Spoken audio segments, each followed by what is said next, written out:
All right, so this is a year-end market report. We're just coming out actually with our December market report from our research team, and at year-end we'll do our usual year-end market report as well, getting into the details of the submarkets of what's going on. But we thought we'd do just a quick update now to what's going on and some of the key factors for the market. The first thing to keep in mind is the right perspective. There are a lot of headlines and media conversations about how the market has dropped dramatically. Values have changed. And in fact, the market has dropped about 20% over what it was peak 21. But again, we were coming off of two really crazy, wild years in 20 and 21. And now we're settling back down to a more normal market, something akin to 2014 through 2016. So more balanced market. So it's not a panicked change, but certainly the headlines might lead you to think that there is a big change in the marketplace. So with that perspective, let's get into a couple of key issues. One, interest rates. Interest rates rose very dramatically, sort of surprisingly that they went as quick as they had. And then, of course, surprisingly as well, they've dropped quicker than we thought that they would be declining. And that up and down change in market really has a lot to do with the economy and inflation and all. And actually, considering we were surprised with the rise and a little bit surprised with the decline, maybe our projections for where rates are going, you can take it with a grain of salt. But we do think that rates are settling. It should have been probably all along in that 5% range. They were artificially low years before pandemic, and they've been artificially high most recently. So we think going forward, they'll be in that range, maybe even below 4% by the time we get to the end of the year. So it sounds corny, but that you marry your house and you date your rate really does have relevance. If you find the home that you love at a payment you can afford with current interest rates, then grab it, because the only thing that can happen is your payments will stay the same or they'll get better as rates decline. So I wouldn't be worried so much about interest rates. It's more find the home and the location and the payments that you can afford. So next from interest rates are inventory. What's going on with inventory? Home inventory, for sale inventory are still at near record lows.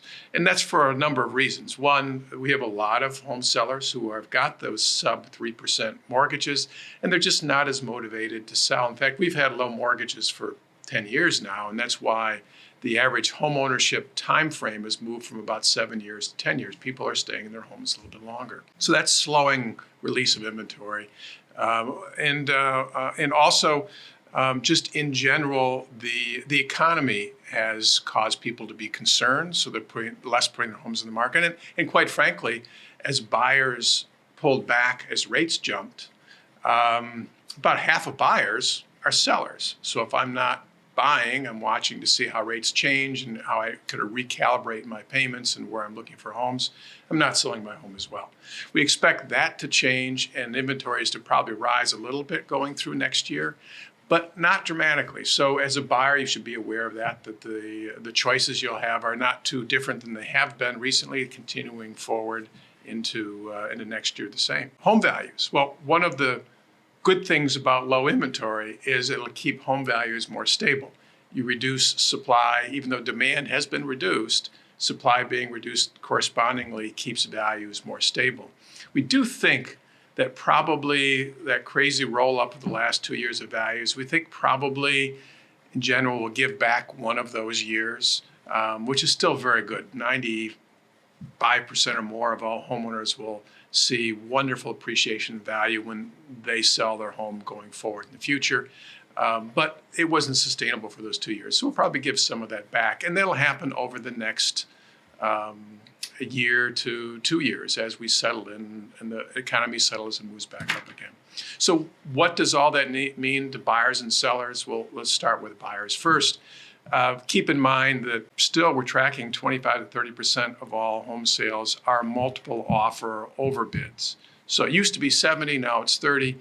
But that still means a significant portion of the market. And as you probably found, if you're in the market now as a buyer, it is always that home that you really want the most is the one that's attracting the most attention. So buyers need to be still ready to go, approved for the mortgage and ready to jump in the market, because often the home they love is the one that'll get the most attention. On the other hand, you have more opportunities for homes that have been sitting in the market longer. So it's not that homes are going to be discounted dramatically, but you'll have more opportunity for getting homes price that's probably more affordable than it has been in the past. For sellers, because the market has settled a little bit, days on market are still very quick compared to historical numbers. But compared to what they were a year and 2 years ago, it's quite a bit slower. So expect, compared to when your neighbors sold their home a year ago, your home to stay in the market a little bit longer. Sales will occur in weeks and maybe even a month or so versus days.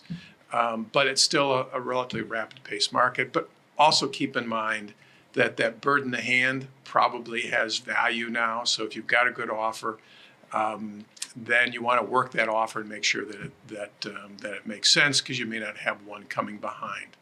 And I think in general, sellers have to be aware of the fact that, first of all, they have to be a little bit more patient with some of the offers, because buyers are going to read those headlines and say, oh, the market's settled quite a bit.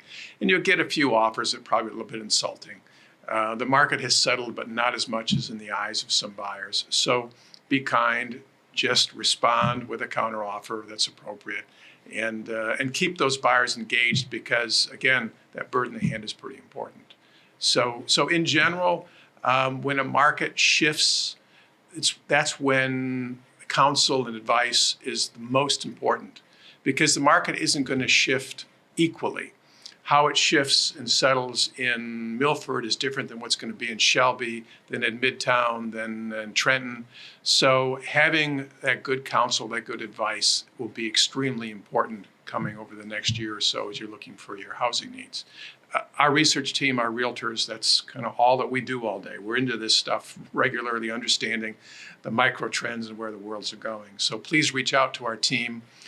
Use their experience, their counsel, their advice to guide you to look for those opportunities, and there'll be plenty of those opportunities coming up in the ensuing year. So that's it.